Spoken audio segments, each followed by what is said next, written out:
कब्जा जमाए हुए हैं, उस सभी का निपटारा हम लोग सर्वे के माध्यम से स्पष्ट रूप से कर सकते हैं।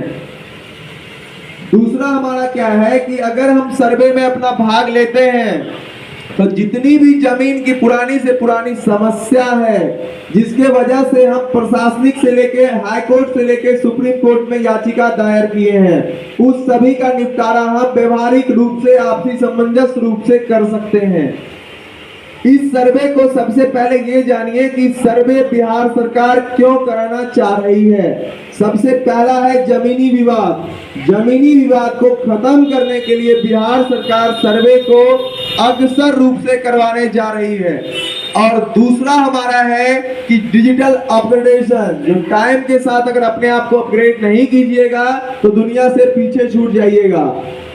एक एग्जाम्पल से समझते हैं, आज से 10 साल 15 साल पहले हमें अगर किन्हीं को पैसा भेजने की जरूरत होती थी तो बैंक में लंबी लंबी लाइन लगनी पड़ती थी। लेकिन वर्तमान स्थिति देखिए, वर्तमान स्थिति में क्या है, अगर हमें किन्हीं को भी पैसा भेजने की जरूरत होती है तो हम फोन पे, पेटीएम, गूगल पे के माध्यम से घर बैठे पैसा कहीं से भी कहीं भेज देते हैं। कहीं ना कहीं बिहार सरकार ने डिजिटल अपग्रेड किया कि आदमी कहीं से भी कहीं बैठ के पैसा भेज सके, उसके पश्चात हम लोग भेज सकते हैं।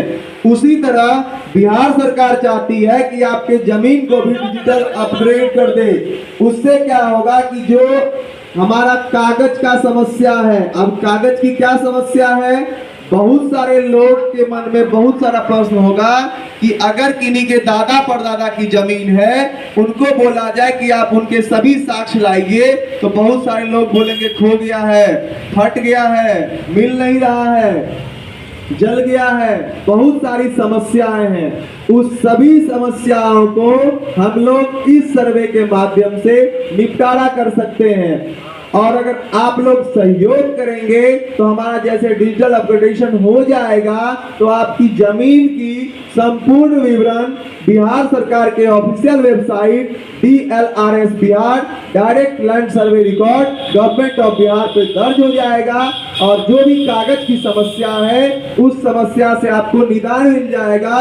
आप अपने मोबाइल, लैपटॉप या कैफे में जाकर जो हम लोग सर्वे करेंगे उसमें जो आपको लीड आईडी देंगे, या आपका मोबाइल नंबर दर्ज होगा या आपका आधार नंबर दर्ज होगा, उसके जरिए आप अपने जमीन का संपूर्ण विवरण जैसे जमीन में रैयत के नाम क्या है, जमीन में उनका खाता कितना है, खेसरा क्या है, रकबा क्या है, जमीन का किस्म क्या है, चौहदी में कौन कौन लोग हैं, उनकी संपूर्ण विवरण बिहार सरकार के ऑफिशियल वेबसाइट पे पोस्ट हो जाएगा।